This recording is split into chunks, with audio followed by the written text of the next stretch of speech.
Akhirnya, Veda juara.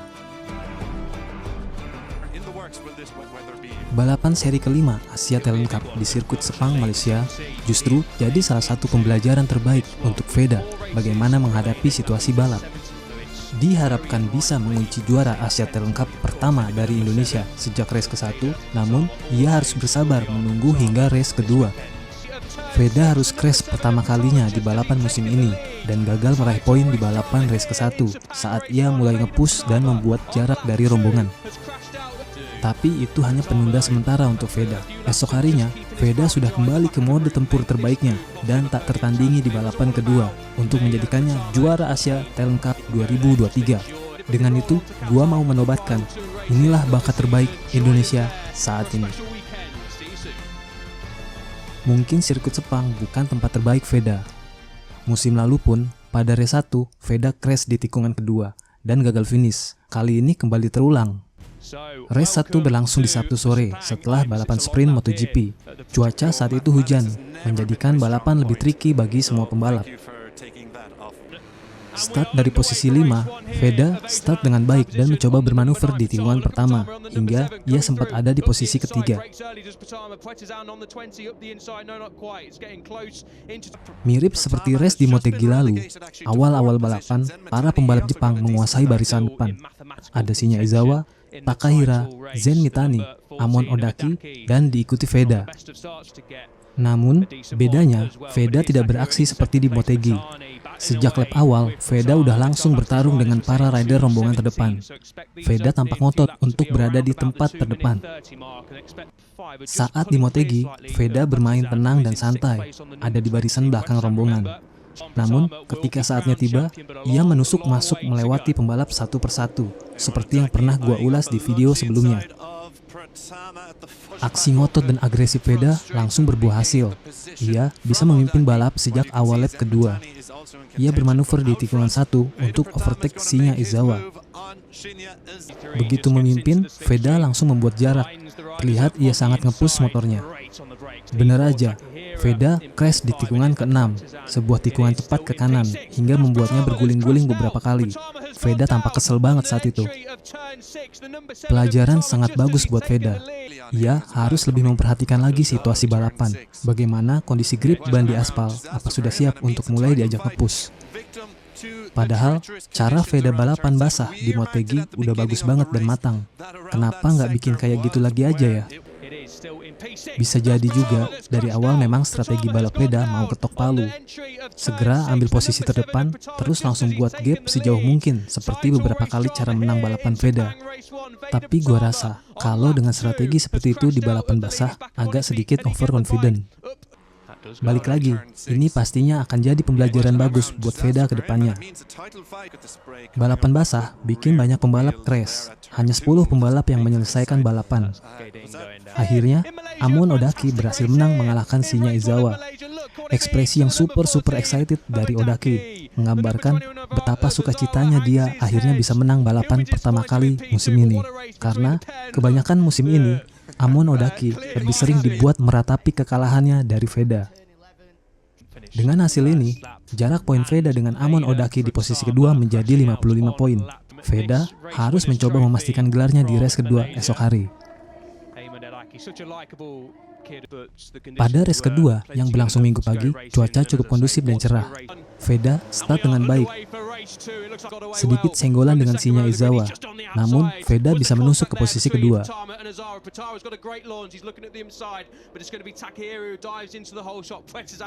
Di tikungan ketiga yang panjang, Veda dengan brilian overtake Takahira dari sisi luar. Veda is on fire, saudara-saudara. Veda dan Takahira sempat bertarung sengit.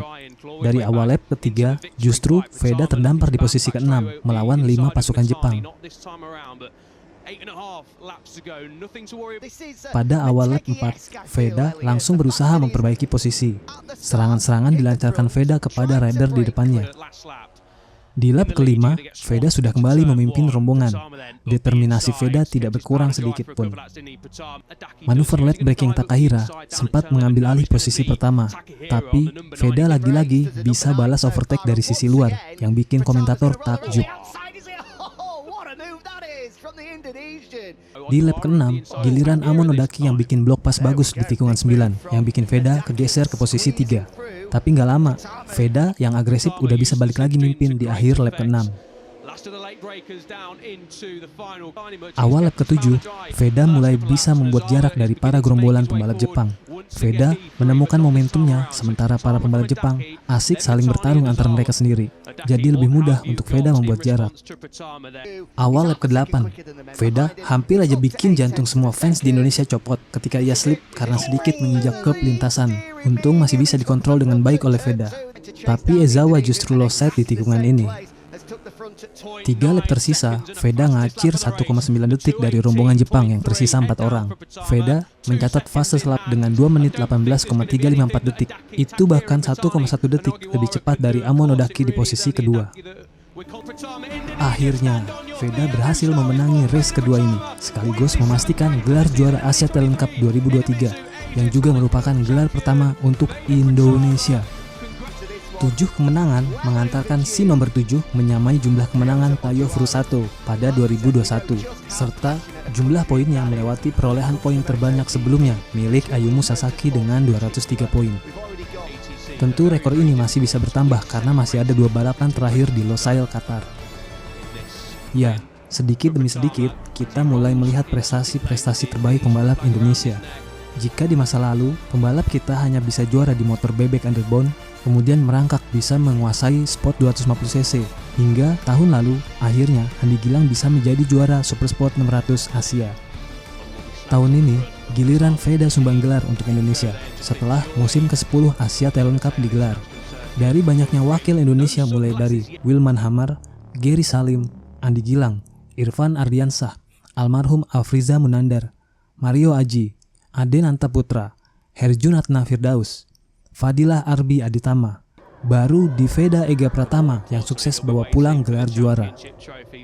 Ini membuktikan pembibitan pembalap Indonesia terus membaik seiring waktunya. Prestasi-prestasi mulai ada yang bisa dipetik, bukan hanya sekedar ikut balapan aja. Terima kasih Veda untuk gelarnya. Tapi jangan lupa, perjalanan masih sangat jauh. Ini baru langkah pertama Veda di jalur Road to MotoGP. Veda pun masih dalam status bakat. Kita belum melihat potensi terbaik dari Veda. Untuk itu, program balapnya harus membawa Veda mendekat ke balap dunia.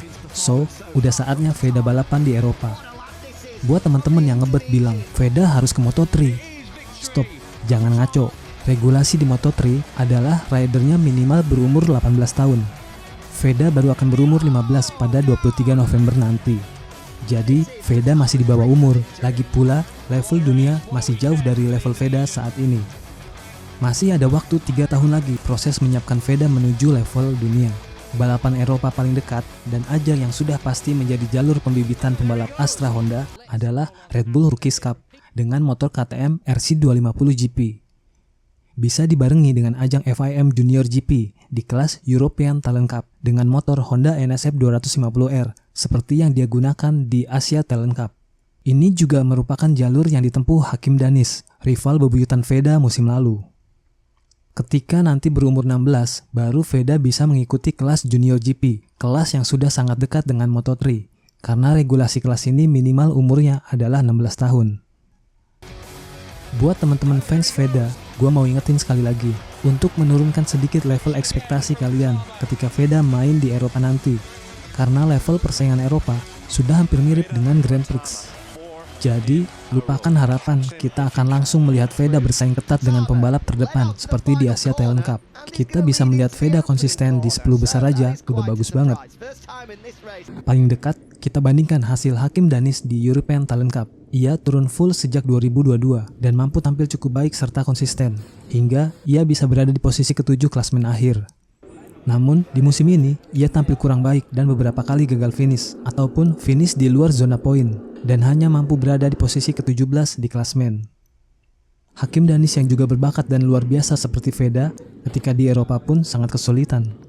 Jadi, biarkan Veda menjalani masa persiapannya ini. Veda sedang berproses. Akan datang masa sulit ketika Veda hanya berada di belakang atau tidak pernah mendapat poin misalnya. Kita sebagai fansnya harus tetap support Veda untuk bisa bangkit dan menjadi pembalap yang lebih baik lagi.